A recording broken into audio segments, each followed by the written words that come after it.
വാർത്തകൾ ആദ്യമേ അറിയാൻ പ്രൈം ന്യൂസ് മലയാളം സബ്സ്ക്രൈബ് ചെയ്യൂ.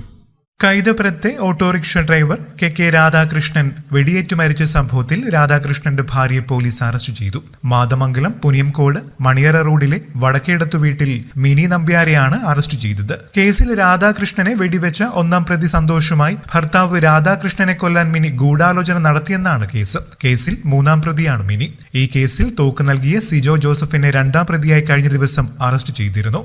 കൈതപ്പുറത്തെ പണി നടക്കുന്ന വീട്ടിൽ വെച്ച് മാർച്ച് 20 രാത്രി 7ഓടെയാണ് രാധാകൃഷ്ണൻ വെടിയേറ്റു മരിച്ചത്. പരിയാരം SHO MP വിനീഷ് കുമാറാണ് മിനിയെ അറസ്റ്റ് ചെയ്തത്. പ്രതിയെ റിമാൻഡ് ചെയ്തു. മിനിയുമായുള്ള സൗഹൃദം എതിർത്തതിന്റെ പകമൂലമാണ് രാധാകൃഷ്ണനെ സന്തോഷ് കൊലപ്പെടുത്തിയതെന്ന് പോലീസ് കണ്ടെത്തിയിരുന്നു. മിനിയുമായുള്ള സന്തോഷിന്റെ സൗഹൃദം രാധാകൃഷ്ണന്റെ കുടുംബ ബന്ധത്തെ ബാധിച്ചിരുന്നു. സഹപാഠികളായ സന്തോഷും മിനിയും പൂർവ്വ വിദ്യാർത്ഥി സംഗമത്തിലാണ് വീണ്ടും കണ്ടുമുട്ടിയതെന്നാണ് സന്തോഷ് രാധാകൃഷ്ണനോടും വീട്ടുകാരോടും പറഞ്ഞിരുന്നത്. പിന്നീട് രാധാകൃഷ്ണന്റെ വീട് നിർമ്മാണത്തിന് സന്തോഷ് സഹായിയായി എത്തി. ഭാര്യയുടെ കാര്യത്തിൽ സന്തോഷ് കൂടുതൽ ഇടപെടൽ തുടങ്ങിയപ്പോൾ രാധാകൃഷ്ണൻ എതിർത്തു. ഇതോടെ രാധാകൃഷ്ണനെ സന്തോഷ് ഭീഷണിപ്പെടുത്താൻ തുടങ്ങി. രാധാകൃഷ്ണൻ നൽകിയ പരാതിയെ തുടർന്ന് ഇവരെ പരിയാരം പോലീസ് സ്റ്റേഷനിൽ വിളിപ്പിച്ച് സംസാരിച്ചിരുന്നു. ഇതോടെ സന്തോഷിന്റെ ഭീഷണി കൂടിയെന്ന് രാധാകൃഷ്ണൻ പറഞ്ഞതായി നാട്ടുകാർ പറഞ്ഞു. കൊലപാതകം നടന്ന ദിവസം വൈകിട്ട് നിനക്ക് മാപ്പില്ല എന്ന് സന്തോഷ് സമൂഹ മാധ്യമത്തിൽ കുറിച്ചിരുന്നു. സന്തോഷ് വീട്ടിൽ ഒളിച്ചിരുന്ന് വെടിവെച്ചെന്നാണ് പോലീസ് പറയുന്നത്. കൂടുതൽ വാർത്തകൾക്കും വിശേഷങ്ങൾക്കുമായി ഈ ചാനൽ സബ്സ്ക്രൈബ് ചെയ്യാൻ മറക്കല്ലേ. നന്ദി.